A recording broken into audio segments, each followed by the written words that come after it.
La vie de Marguerite, c'est comme ce que j'ai ici, un paradis détendu. Caracas, c'est du stress. Quel est le coût moyen pour vivre sur l'île?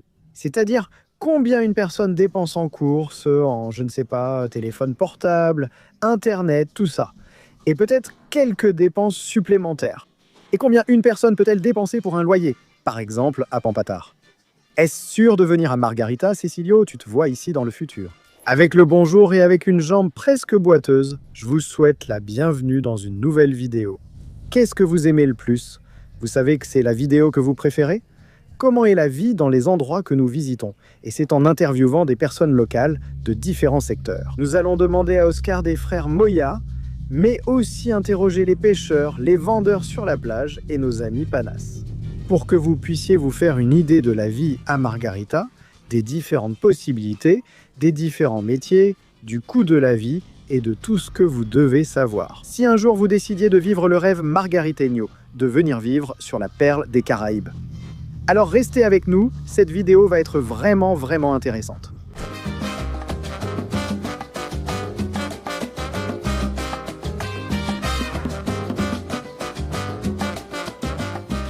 Regardez cette merveille que Oscar des frères Moya vient de m'apporter. Ça fait déjà 3 jours de suite qu'on vient manger ici et franchement, mon ventre ne supporte plus une seule arepa de plus, même si elles sont délicieuses. Alors il me prépare une petite omelette avec un œuf, du fromage, de l'avocat, pour éviter de manger des glucides. Merci Oscar. Avec des bananes plantains frites et du pecorino. Bon, J'ai des glucides avec les bananes plantains frites, c'est mieux que l'arepa. Oscar, dis-moi, comment est la vie à Margarita? Décris-la moi rapidement. écoute, c'est un autre pays. La vie à Margarita est agréable car tu travailles et profites à la fois. Je ne suis jamais venu une seule fois chez les frères Moya sans que tu sois là au restaurant. Est-ce que tu apprécies vraiment ton travail dans l'entreprise? Pour moi, ce n'est pas un travail, c'est une passion, c'est ma vie. C'est impressionnant de voir presque toute ta famille à tes côtés en première ligne. Eh bien, en ce moment, sur les 28 personnes qui composent les frères Moya, 18 sont des frères, des enfants et des neveux. Et le 17 de ce mois, nous fêtons nos 52 ans. J'ai commencé à 8 ans avec mes parents. Si quelqu'un voulait venir vivre à Margarita, que lui dirais-tu? Quel conseil lui donnerais-tu? Écoute, Margarita n'est pas facile pour y travailler parce qu'il faut vraiment bien s'organiser. Si tu viens pour entreprendre, il faut prendre en compte que Margarita n'a que 3 ou 4 saisons. C'est pourquoi de nombreux commerces ouvrent tes fermes. Les gens, attirés par l'affluence saisonnière dans les restaurants et magasins, décident d'ouvrir un commerce à Margarita. Non, ce n'est pas comme ça. Il faut apprendre à vivre les 3 ou 4 saisons que l'île a. Et en dehors du travail, qu'est-ce que tu recommanderais pour la vie à Margarita? Écoute, qu'ils fassent comme moi quand je ne travaille pas, je vais à Playa Lagua, je la parcours, je l'apprécie. Cette île est magique.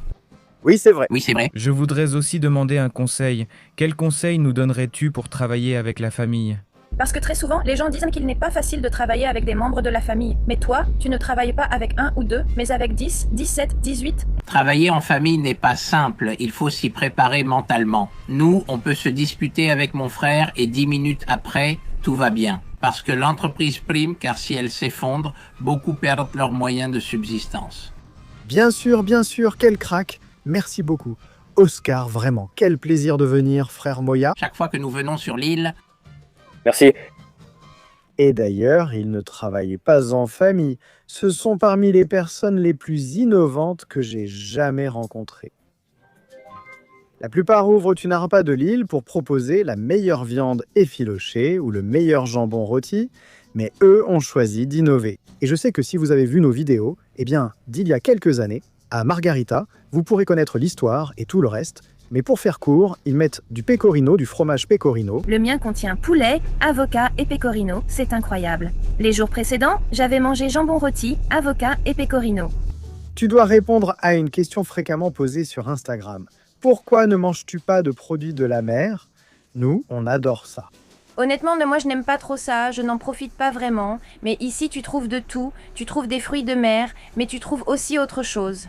Regardez comme ce pecorino a l'air délicieux. On fête aujourd'hui, même si ce ne sera plus le cas à la sortie de cette vidéo. Mais aujourd'hui, précisément, on est le 13 septembre, même si ce n'est pas toujours le 13 septembre, non. Un samedi de septembre. Le deuxième samedi de septembre. La journée mondiale de l'arepa, parce que l'arepa est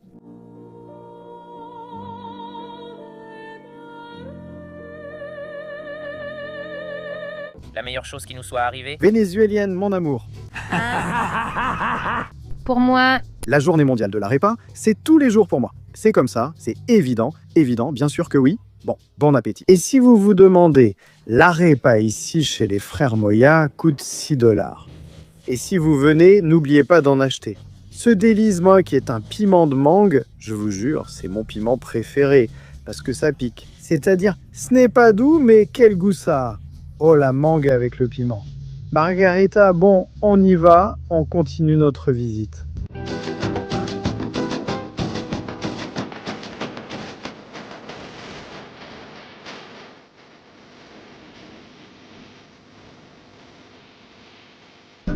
Ok, regardez ça, c'est classe. Il t'emmène à la plage comme dans des voiturettes de golf.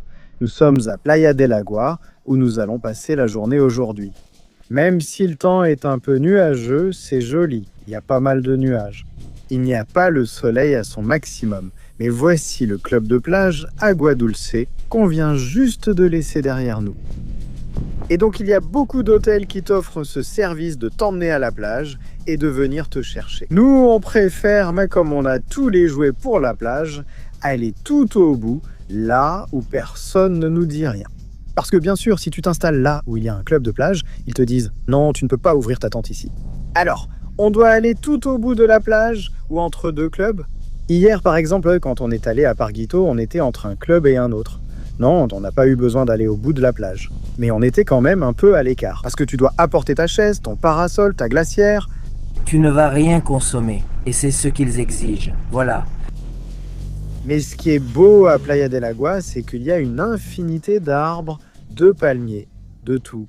Où nous pouvons accrocher nos hamacs, regarder par ici, petit hamac, notre tente. Non, un vrai délice. Regardez, finalement, on s'est installé là. On a pratiquement tout cet espace rien que pour nous. Quelques palmiers pour accrocher les hamacs. Un espace spectaculaire pour monter la tente. Et la petite a même apporté une bougie à la plage. Mais c'est une bougie à la citronnelle. Une bougie à la plage, en plein jour. c'est une bougie pour chasser les moustiques. Imagine, ça pourrait être un dicton, plus inutile qu'une bougie sur la plage. Non, c'est pour chasser les moustiques. Je ne l'allume qu'au coucher du soleil. Non, c'est vrai. L'autre jour, on est venu ici en fin d'après-midi, c'était bien. La petite bougie était romantique. En plus, on a des petites lumières qu'on accroche entre les palmiers et ça rend vraiment joli. On va vous montrer quand tout sera installé. Voilà à quoi ressemble notre petit coin, le hamac là, la tente là, le lit, les chaises, la petite serviette. D'ailleurs, ceux qui regardent cette vidéo ont la primeur parce que c'est un des nouveaux modèles de serviettes. Oui, non, j'accélère encore, tu en dis quoi? Je préfère que ça ne sorte pas tout de suite. Eh bien, ça n'a pas plu à Valérie que ça sorte, parce qu'il y a de la concurrence. Frère. Il y a de la concurrence, frère. Je sens que ce que nous sommes sur le point de sortir est quelque chose d'innovant. Oui, donc je ne veux pas que ça tombe sous les yeux de quelqu'un qui voudrait. Oups, désolé. Je voulais vous le montrer, mais c'est la chef qui décide. Ici. Un monsieur est venu à notre stand pour nous proposer les autres chefs. D'où viennent ces autres-là? Ce sont les femmes qui les ramassent dans la lagune de la Restinga et les mangroves, puis vous les vendez. C'est comme ça. C'est un travail d'équipe, bien sûr. On va goûter pour voir si c'est bon. Un travail d'union. Regardez, moi je suis fan des autres petites. Moi je n'aime pas ces grosses huîtres qu'il faut mâcher comme ça pour pouvoir ensuite les digérer.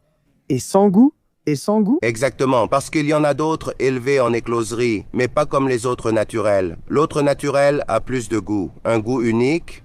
Eh bien, celle-ci est délicieuse. Tu m'as dit ton nom, frère. Cecilio, Cecilio. pour vous servir? Tu es d'ici? De Margarita? Oui, de Port-Lamar, avenue Terranova. Si je te demande en quelques mots comment est la vie à Margarita, comment la décrirais-tu? La vie à Margarita, c'est comme ce que j'ai ici, un paradis détendu. Caracas, c'est du stress?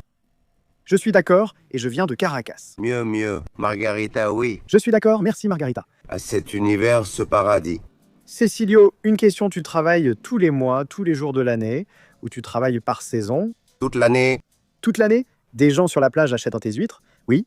Mais en ce moment, la saison a été calme, tranquille, Elles ont été tranquilles. très tranquille. Et quand la saison est très calme, très tranquille. Week-end reine. Et pendant la semaine, qu'est-ce que tu fais alors? Je reste à la maison pour me reposer. C'est agréable avec la famille. Je travaille dur le week-end pour subvenir aux besoins de la semaine. Exactement. Exactement comme en ce moment, parce qu'en ce moment on travaille pendant la haute saison, tout le mois sans arrêt, tous les jours de la saison, pour pouvoir se reposer après lundi, au moins 3 ou 4 jours. Bien sûr. Et ça recommence dès vendredi pour tout le week-end. Bien sûr, bien sûr, bien sûr. Vous vous organisez. Bien sûr, c'est comme ça qu'il faut faire. Vas-y alors. Cécilio, assez de questions. Sors-nous 3 douzaines d'huîtres à partager ici. Non, regarde-moi ça. Cécilio, tu es un champion. Écoute, avant-hier, je suis allé à Parguito et j'ai dit au gars, frère, tu veux que je te donne un conseil d'affaires? Ouais, il faut un piment bien dosé, car tous les vendeurs proposaient des huîtres avec du citron, c'est bon. Mais après 1 ou 2 douzaines, c'est toujours pareil. Alors, avec le piment, c'est une explosion de saveurs. D'ailleurs, j'ai mon piment du frère Moya ici à la cave de Mango. Et celui de Moya. Ah oui, mais ces piments-là, ils piquent. C'est bon, bien sûr. Ceux-là, ils piquent. Exactement. Non, c'est bon. Je lui ai dit de l'acheter, regarde, même Cécilio le garantit.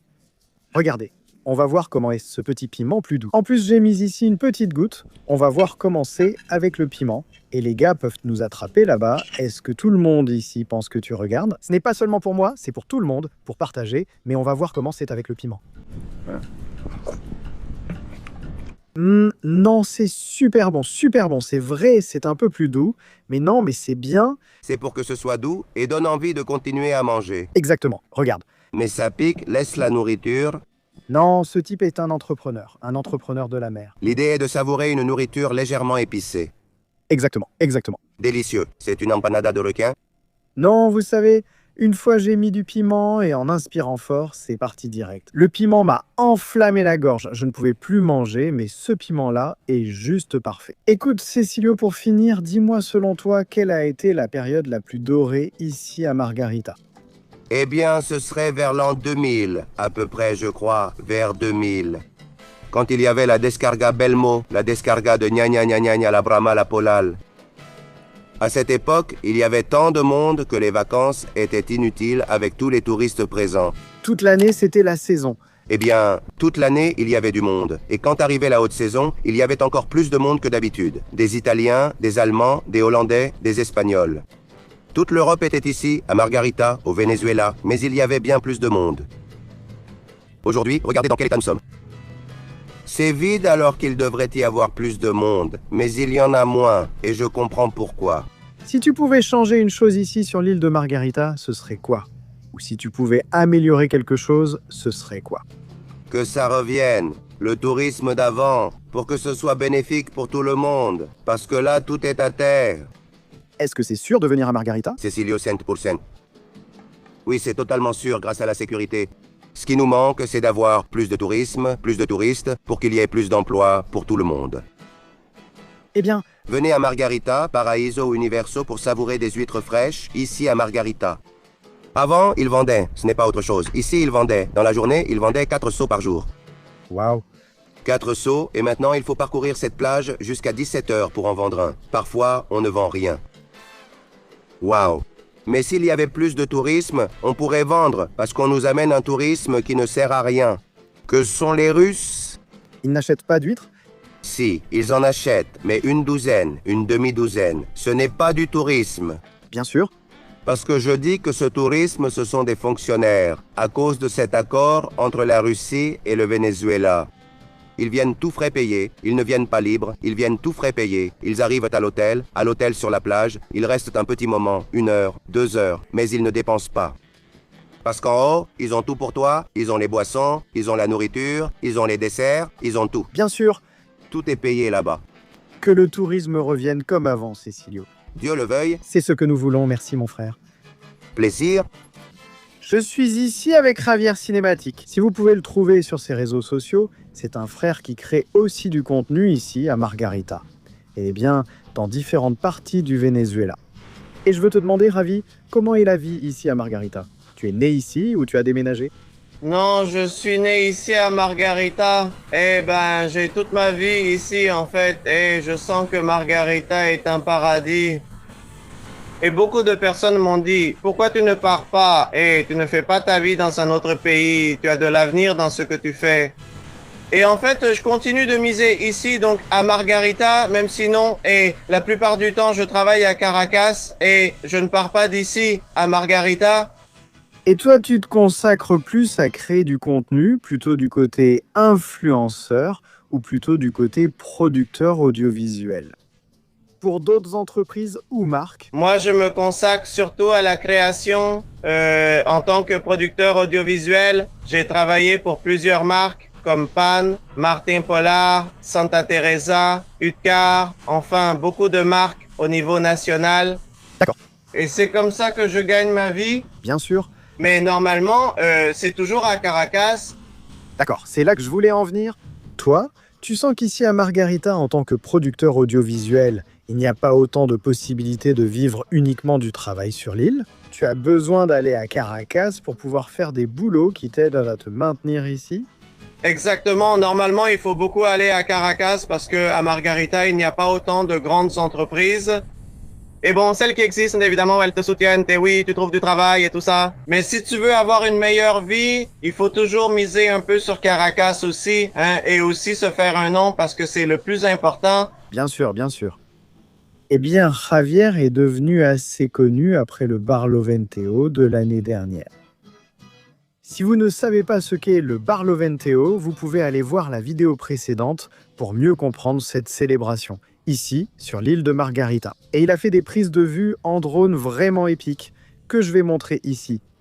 Et je tiens à préciser qu'elle date de l'année dernière, de 2024, mais vraiment, vraiment spectaculaire. Ravi, j'ai encore quelques questions pour finir. Quel est le coût moyen de la vie sur l'île? C'est-à-dire, combien une personne dépense-t-elle pour le marché? Pour, je ne sais pas, le téléphone portable, l'internet, tout ça, et peut-être quelques dépenses supplémentaires. Et combien une personne peut-elle dépenser pour un loyer, par exemple, à Pampatard? Écoute, je pense que ça varie beaucoup, mais mon partenaire et moi, rien que pour le marché, nous dépensons presque $300 par mois. D'accord? Eh bien, Évidemment, on achète bien et tout ça, et quand on sort et tout, oui, cents, peut-être qu'on s'en sort avec 8 cents par mois, oui. tranquillement. Mais bien sûr, si tu n'es pas quelqu'un qui fait la fête tout le temps ou qui sort tous les week-ends, et je pense que ça peut te suffire. Dans ces 800, tu inclurais un loyer? Peut-être que oui, évidemment. Si tu as un loyer, les loyers à Margarita vont de, je ne sais pas, $200, $300, évidemment, tu dois additionner. Moi, dans mon cas, j'ai un appartement là-bas et bon, j'ai mon appartement, ma voiture et avec 800, je suis super tranquille. Je trouve que c'est un très très bon coup. Si vous ajoutez 200 ou 300 de loyer, vous pourriez vivre avec environ $1000. Surtout parce que beaucoup de programmeurs, de nomades digitaux m'ont écrit sur Instagram et m'ont demandé spécifiquement pour ce cas combien ça coûte. L'île est bien pour aller y vivre et je peux vous dire que l'internet est vraiment mais vraiment rapide. C'est-à-dire, dans la maison où je reste, celle d'Arigao, c'est assez loin de Pampatard, qui est la ville.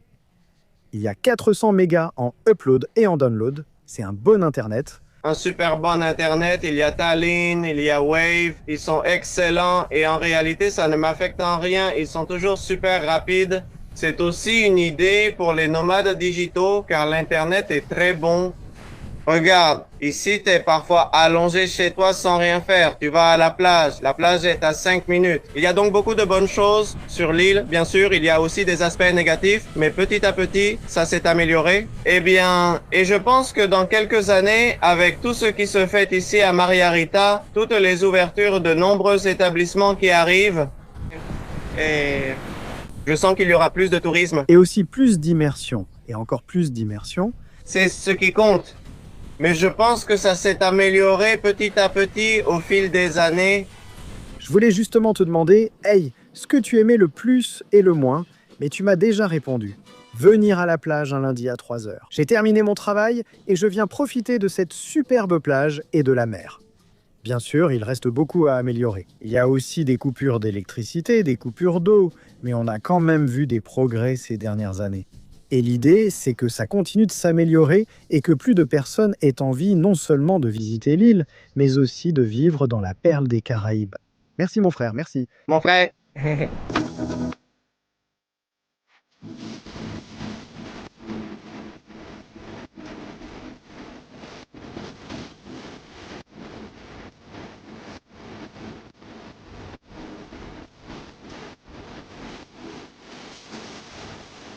Voyageurs. Quand on parle de Margarita, même si les plages sont très belles, je dirais que ce n'est pas ce qui ressort le plus de l'île, mais plutôt que c'est une île qui a tout.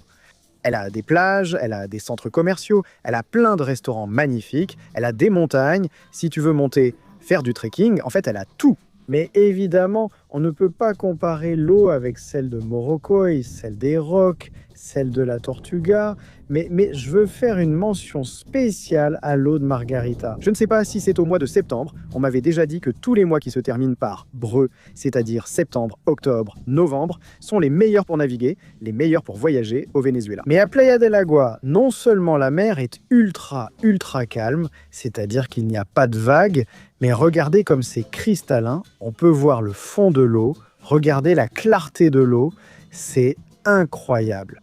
Donc si vous vous demandez, regardez, est-ce que c'est vrai que c'est sûr d'aller à Margarita? Moi, Guy, avec toute la responsabilité que ce commentaire implique, je peux dire que l'île de Margarita est l'endroit le plus sûr de tout le Venezuela. Et ce n'est pas seulement sûr, mais il y a aussi des plages super cristallines. Mais il y a tout ce dont vous avez besoin, que ce soit pour faire du tourisme ou si vous voulez venir vivre sur l'île. Alors lancez-vous et venez. On m'a beaucoup posé la question, surtout ces derniers jours. Est-ce sûr d'aller au Venezuela? Comment est Margarita? Quels sont les coûts de la vie? Est-ce sûr d'aller sur l'île? Et honnêtement, regardez.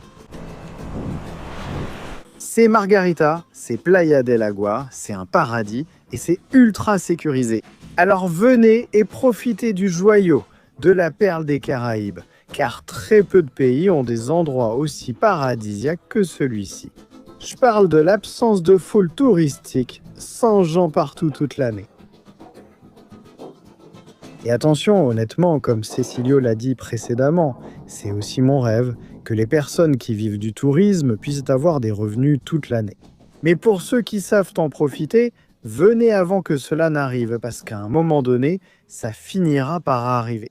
Et dans le processus, ceux d'entre nous qui viennent fréquemment vont profiter de ce paradis. Regardez là-bas. Les tentes d'ici, rien que pour nous, rien que pour nous.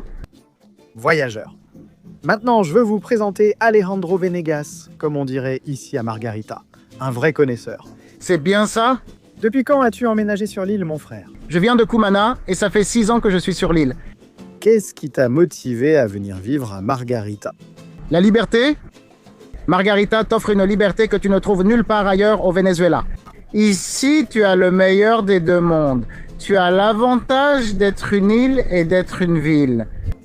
Non, mais tu as aussi l'autre aspect. Ici, en 20 minutes, tu te retrouves dans un paradis comme celui-ci. Très peu d'endroits au Venezuela peuvent t'offrir cela. Oui, parce que c'est vrai que les endroits paradisiaques, comme je le disais tout à l'heure, Morocco, Los Roques, la Tortuga, n'ont pas d'infrastructure, tu sais, commerciale, un bon internet, etc. Ici, tu as internet partout, où que tu sois, tous les endroits où tu vas ont toujours un accès internet gratuit, avec une très bonne connexion, et l'accès est très facile. Regardez, Alejandro est un photographe vénézuélien. Très doué, c'est aussi un voyageur. Mais dis-moi, Al, dans quoi tu travailles principalement? Ou enfin, quels sont tous les boulots que tu fais? Écoute, j'ai commencé la photographie il y a de nombreuses années. Ça fait plus de 10 ans que je suis photographe. Et j'aime montrer le travail du pêcheur. J'adore montrer l'art qu'ils font, l'art ancestral de la pêche. Parce que les gens croient ou minimisent le travail qu'ils font. Non, ce n'est pas juste lancer un hameçon et c'est tout, ou lancer un filet, ou lancer une ligne. Ils ignorent à quel point c'est difficile. Se lever à 3 heures du matin, ce n'est pas simplement y aller et pêcher. Leur père leur a appris, lui-même formé par leur grand-père. C'est-à-dire, c'est un travail ancestral qui est très compliqué. Et quand tu arrives non seulement à le voir, mais à l'observer et à l'analyser en détail, tu te rends compte, disons, de l'art qu'il y a là-dedans. Oui, non, je suis totalement d'accord avec toi. Il y a quelques jours, nous étions à Manille et c'était comme une pêche ratée. On pourrait le dire comme ça. Parce que ce n'est pas comme il dit, tu vas jeter le filet et tu vas ramener quelque chose. Il y a des jours où tu jettes le filet et tu ne ramènes rien. Alors, c'est un travail qui demande non seulement de la discipline, de la constance, mais aussi de savoir lire. Le temps des saisons des différents poissons qui passent par l'île et... La connaissance de tout l'environnement, parce qu'ils lancent le train, là où il y a un petit oiseau qui vole, cet oiseau les avertit. Vous voyez un oiseau, oh, comme il est joli, mais eux, ils voient l'oiseau et savent que cet oiseau les avertit. Il y a un banc de poissons là-bas, et ils suivent ce poisson. Normalement, les gens l'ignorent, donc tout est incroyable, comme leur connaissance. Et en plus de la photographie que tu fais ici sur l'île, Alex. Je travaille actuellement dans les ventes corporatives d'une compagnie aérienne. Nous volons de Margarita vers Los Roques et Canaima sans passer par Maiquetía. Donc c'est un avantage pour, disons, les touristes ou pour les résidents de l'île, puisque normalement l'île est une île réceptrice. Elle reçoit des touristes, mais d'ici il n'y a normalement pas d'offres vers d'autres endroits, donc nous offrons la possibilité de partir vers Los Roques et Canaima directement d'ici, sans avoir besoin d'aller à Caracas.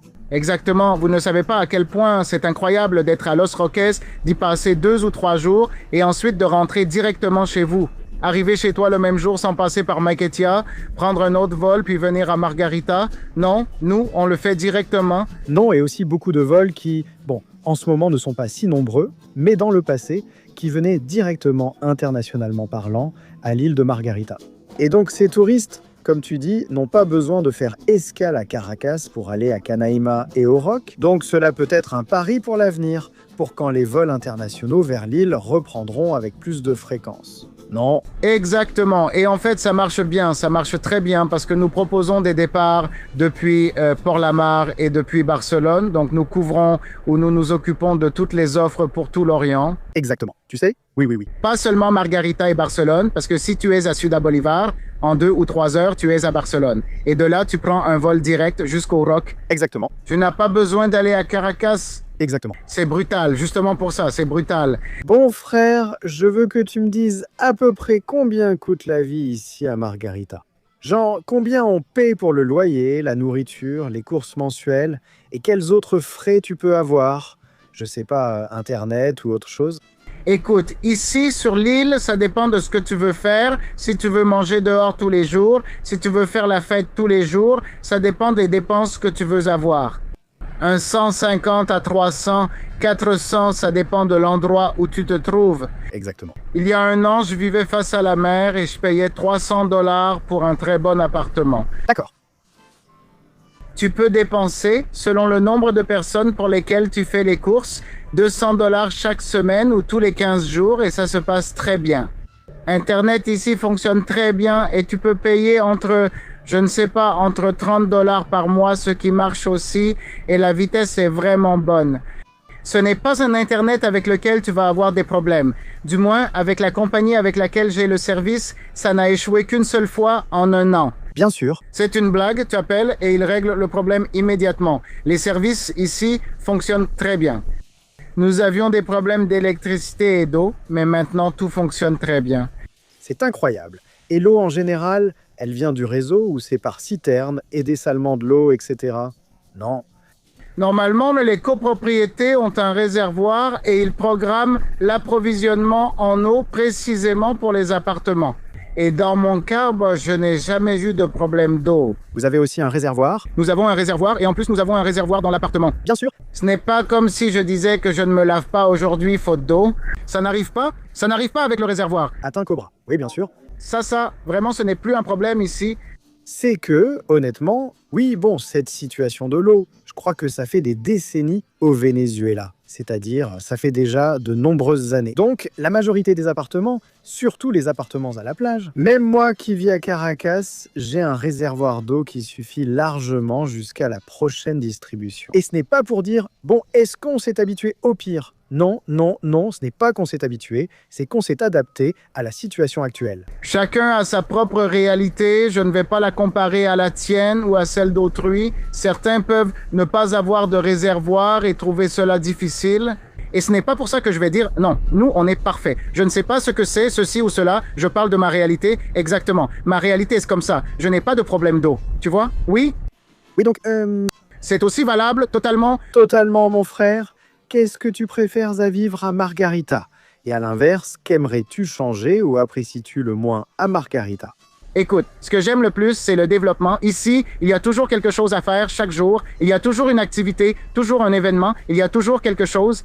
Donc, dans le monde dans lequel nous évoluons, ou disons dans le domaine dans lequel nous nous développons, on sait toujours qu'il y a quelque chose. On t'invite pour n'importe quoi, donc cette polyvalence de l'île, le fait qu'on vive vraiment dans ce paradis, mais il y a des événements, il y a je ne sais quelles activités, ça je trouve ça génial. Les gens pensaient que Margarita, c'est juste la plage, mais il y a aussi des montagnes et des choses incroyables. Non, et les propositions gastronomiques. Les propositions gastronomiques. C'est-à-dire, ici, à Margarita, tu peux manger une huître ici pour, je ne sais pas, $3, et tu peux en manger une gastronomique dans un restaurant, et c'est très bien. Ce que j'aime le moins, franchement, c'est le manque de ponctualité, parce que nous, ceux qui vivent ici, on est si détendu qu'on dit « j'arrive dans 5 minutes » sans jamais arriver. Alors, et comme si ce problème était la seule chose à changer, le manque de ponctualité des Margariténiens, mais on s'habitue. Et des Margariténiens? Alors tu es Margariténien? Je le suis. Naviguer. Si tu vas à la plage à 9 h du matin. Bon, mais je suis arrivé, au moins c'est ça l'important. Merci mon frère, mon frère. Regardez. Et si vous voulez, vous pouvez le suivre sur ses réseaux sociaux parce que Pana est un crack et il montre le plus beau côté du Venezuela. Je vais les laisser à l'écran pour Lily Johnson. Alex Jellinson. Alejandro Venegas, pourquoi Alejandro Venegas? Parce que c'est mon deuxième prénom. Ah d'accord, Alex Jellinson. Eh bien, je vous le laisse. Merci Miguel. Tu es médecin et tu vis sur l'île de Margarita. Mais y es-tu né? Non, je suis né à Comana et je vis ici sur l'île depuis 6 ans. Tu es aussi un voyageur? Eh bien, je suis un voyageur. Qu'est-ce qui t'a amené sur l'île, Miguel? Écoute, j'ai vécu sur l'île vers 2018. J'ai fait ma dernière année ici et depuis ce moment-là, je suis tombé amoureux de l'île. Je me suis installé ici pour faire mon internat, je l'ai terminé et je suis resté ici. Et Miguel, dis-moi, tu t'es spécialisé dans quoi? Ou tu es docteur? Dans quel domaine précisément? Je suis spécialiste en chirurgie générale. Copique. Et c'est le diplôme que j'ai obtenu, c'est ma spécialité. Miguel, qu'est-ce que tu aimes le plus dans le fait de vivre sur l'île? Écoute, ce que j'aime le plus sur l'île, c'est que la vie ici est différente. Ici, tout a une autre perspective. Je pense que la vie ici sur l'île peut sembler cliché, mais elle est plus détendue. Quelque chose que je dis toujours, c'est qu'ici la vie ne passe pas, mais ici on flotte, alors il faut se laisser porter, savoir flotter et naviguer avec ça. Tu sais quoi? Une des choses que je me demande, surtout dans ta profession, en tant que docteur. Parce que j'ai vu que beaucoup de personnes que j'ai interviewées vivent de la création de contenu et peuvent pratiquement le faire de n'importe où. Ou ce sont des insulaires, comme Oscar des frères Moya, ou comme Cecilio qui vendait des huîtres et tout ça. Mais toi, est-ce que tu sens qu'en tant que médecin dans ta spécialité, tu as assez de travail ici sur l'île? Tu as un avenir sur l'île? C'est-à-dire des personnes qui regardent cette vidéo et qui sont médecins sur le point d'être diplômés et qui aimeraient vivre sur l'île, tu leur recommanderais de venir? Écoute, je pense qu'il y a des opportunités de travail comme partout ailleurs. Je suis convaincu que le soleil brille toujours pour tout le monde. Mais c'est certain qu'en ce qui concerne la croissance professionnelle et académique, à cause des limitations de ce qu'ils peuvent offrir aux professionnels. La santé et tout ce qui concerne la préparation nécessaire pour atteindre des niveaux plus élevés, ça se ferait effectivement en dehors de l'île. Mais une fois que ces moyens sont atteints, pour ainsi dire, on peut effectivement vivre ici, on peut s'établir ici. En fait, mon plan à moyen, et on peut dire à long terme, c'est de quitter l'île, de poursuivre mon développement professionnel, ma spécialisation. Et revenir, car comme je te l'ai dit, je suis fou de l'île et je pense revenir. Quelle beauté! Et c'est vraiment beau que des personnes partent, se spécialisent, apprennent davantage et ramènent à ses connaissances sur l'île pour que, eh bien, Dieu nous en préserve, un patient ait besoin de tes compétences. Et qu'ils aillent ici, qu'ils n'aient pas à prendre l'avion pour aller sur le continent afin de se faire soigner. Bien sûr, au final, ce que nous voulons, c'est nous entraider, soutenir tout le monde sur l'île, les patients, et, eh bien, c'est ça que nous voulons. Miguel, qu'est-ce que tu changerais ou qu'est-ce que tu n'aimes pas ou qu'est-ce que tu améliorerais si tu pouvais le faire de la vie sur l'île? Qu'est-ce que j'améliorerais?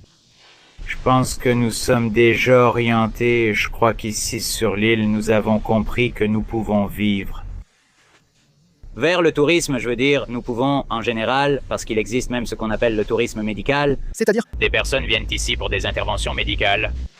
Concernant la qualité des soins pour l'utilisateur et les touristes, dans ce cas, je pense que nous sommes sur la bonne voie en ce qui concerne le bon traitement d'un client ou d'un touriste. Je pense qu'il y a toujours moyen de s'améliorer, mais nous sommes déjà sur la bonne voie. Il manque peut-être davantage d'éducation touristique. Un peu plus d'éducation touristique, un peu plus de ce traitement plus cordial, plus courtois, pour ainsi dire. Nous sommes très margariténiens, muñeros. Exactement. C'est quelque chose qu'on ne peut pas enlever aux personnes qui vivent ici, mais je pense quand même qu'on pourrait s'améliorer un peu, mais nous sommes sur la bonne voie.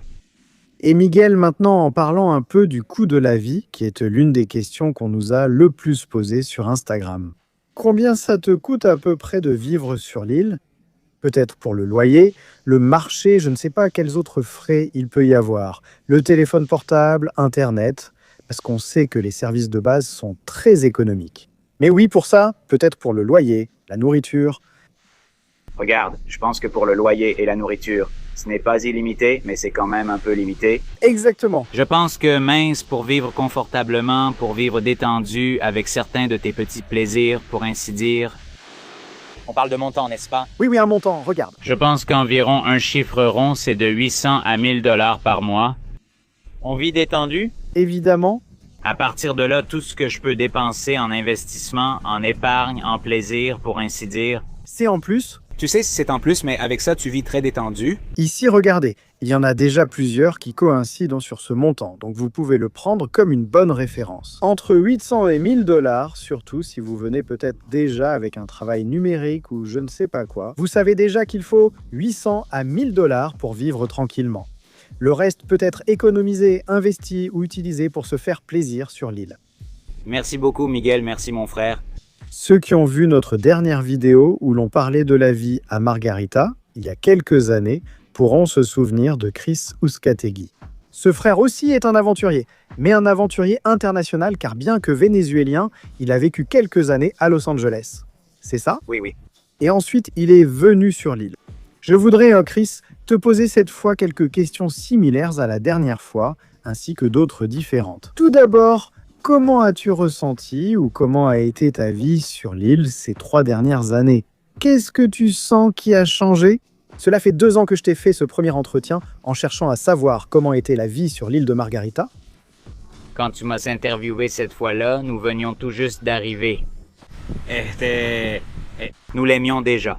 C'est-à-dire le style de vie que nous avons changé en venant de l'extérieur, puis en allant vivre sur l'île. Tout est beaucoup plus tranquille, tout est plus lent. C'est-à-dire, le changement qui s'est produit d'alors à maintenant a été un énorme progrès sur l'île. Non seulement au niveau touristique qui a augmenté petit à petit, mais aussi sur le plan commercial, les commerces, les routes, les voies publiques.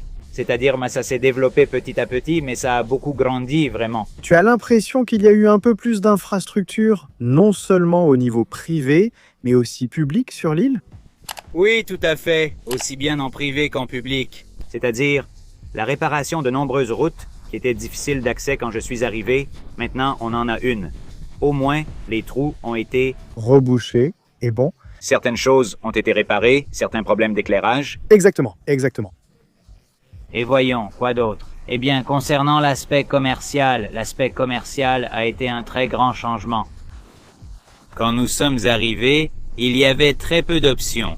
Et au fil du temps, nous avons même tendance à chercher des options plus saines. Et maintenant, ils ont ouvert des restaurants sains et ajouté plus d'options dans les supermarchés. Par exemple, l'Apella, centre commercial célèbre à Margarita, a lancé sa 2e phase. Car c'est un centre commercial international avec de nombreuses boutiques et commerces. Donc, tout cela qui contribue à la partie professionnelle et économique de l'île a été un changement vraiment important. Pour ceux qui n'ont pas vu cette première vidéo, Chris est un nomade digital. En gros, il vend des produits en impression à la demande sur différentes plateformes en ligne. Mais récemment, il a lancé un nouveau projet. Je trouve ça génial. Franchement, vraiment super méga fort. Mais je veux te laisser nous parler un peu de la perle. Run Club, oui? Eh bien, ça, c'est vraiment fou. Ces 5 derniers mois, on a lancé un Social Run Club qui est devenu, en fait, un mouvement Ce que nous voulions faire, c'était un club où nous pourrions nous réunir les dimanches pour courir et finir par faire un brunch, prendre un café, discuter et faire du networking. Eh bien, la chose est passée d'un petit run club à un mouvement gigantesque dans tout le pays. Ici, au Venezuela, où nous avons réussi à visiter plus de 10 villes et à mobiliser plus de 100 000 personnes dans toutes les villes. Et voilà, rien d'autre, la perle. Aujourd'hui, eh bien, cela est en train de devenir un mouvement inspirant et motivant, où ce que nous recherchons, c'est que les gens bougent, fassent du sport et se connectent avec d'autres personnes. À travers la culture, le café, le brunch et bien sûr, la course à pied. J'ai trouvé ça incroyable, parce que j'ai eu l'opportunité d'assister à la dernière course, comme à cette première phase de la Perla à Caracas.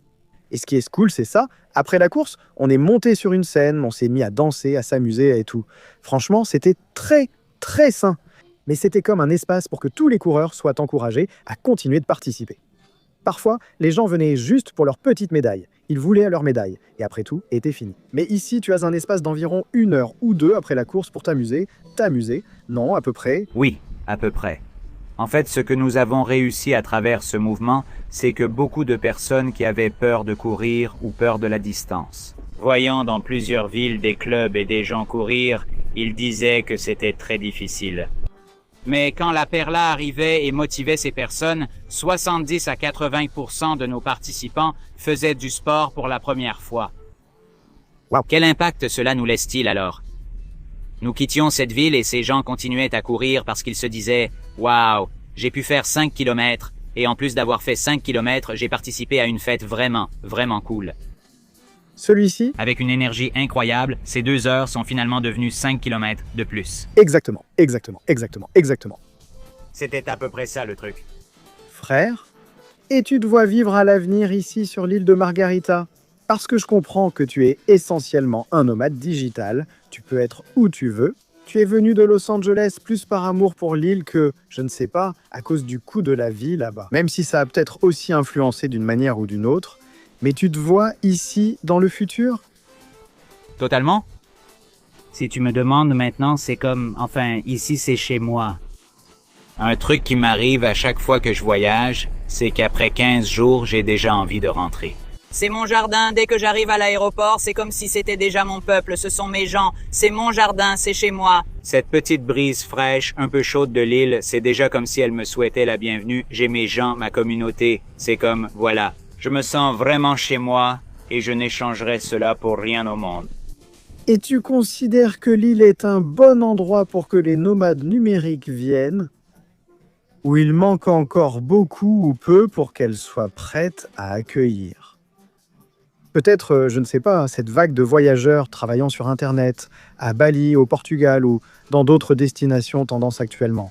Eh bien, il ne lui manque plus grand-chose. C'est-à-dire? Nous avons de nombreuses options d'hébergement avec une bonne connexion Internet.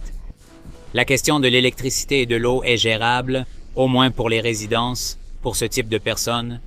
Et je pense que ce qui nous manque le plus ici, ce sont des espaces de coworking, exactement, où les personnes qui ne veulent pas travailler chez elles, comme c'est notre cas. Personnellement, j'adore travailler hors de chez moi, dans des coworking ou cafés. Il manque plus d'options comme ça, sinon oui. Nous sommes presque prêts à accueillir des nomades numériques, mais il nous manque encore un peu, notamment des connexions avec les compagnies aériennes. Nous accueillons tout le monde. Merci beaucoup mon frère pour ces questions et j'espère pouvoir refaire cette interview avec toi dans 2 ans. Et que tu dises, regardez nomades, venez, nous sommes déjà très prêts, très préparés. Pour suivre ce crack et ses projets, rendez-vous sur Chris Ouzkategui ou la Perla Run Club. N'est-ce pas, la Perla Run Club? Vraiment, je suis fan de tes projets mon frère et que tout continue à bien marcher pour toi. Merci beaucoup mon frère. Et si vous êtes aussi amateur de café que moi, sur la même page de La Perla Run Club, vous pouvez commander ce produit artisanal torréfaction moyenne spectaculaire. Chris nous en a offert un quand nous avons fait la course et c'était vraiment délicieux. Ici, il y en a un autre que c'est mignon, vous pourriez le lui demander.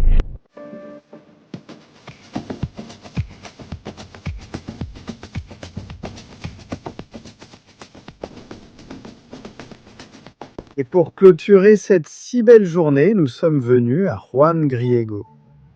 surtout en montant vers le Fortin de la Galera pour admirer ce coucher de soleil magique.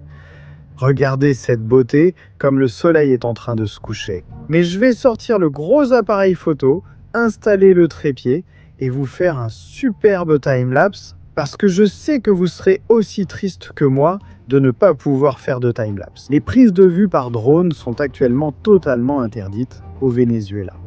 Et voilà, je dois faire de la magie pour pouvoir satisfaire cette partie artistique ou ce petit plaisir que j'ai à voir des prises de vue très cinématographiques dans les vidéos. Alors profitez de ce coucher de soleil dans 3, 2, 1.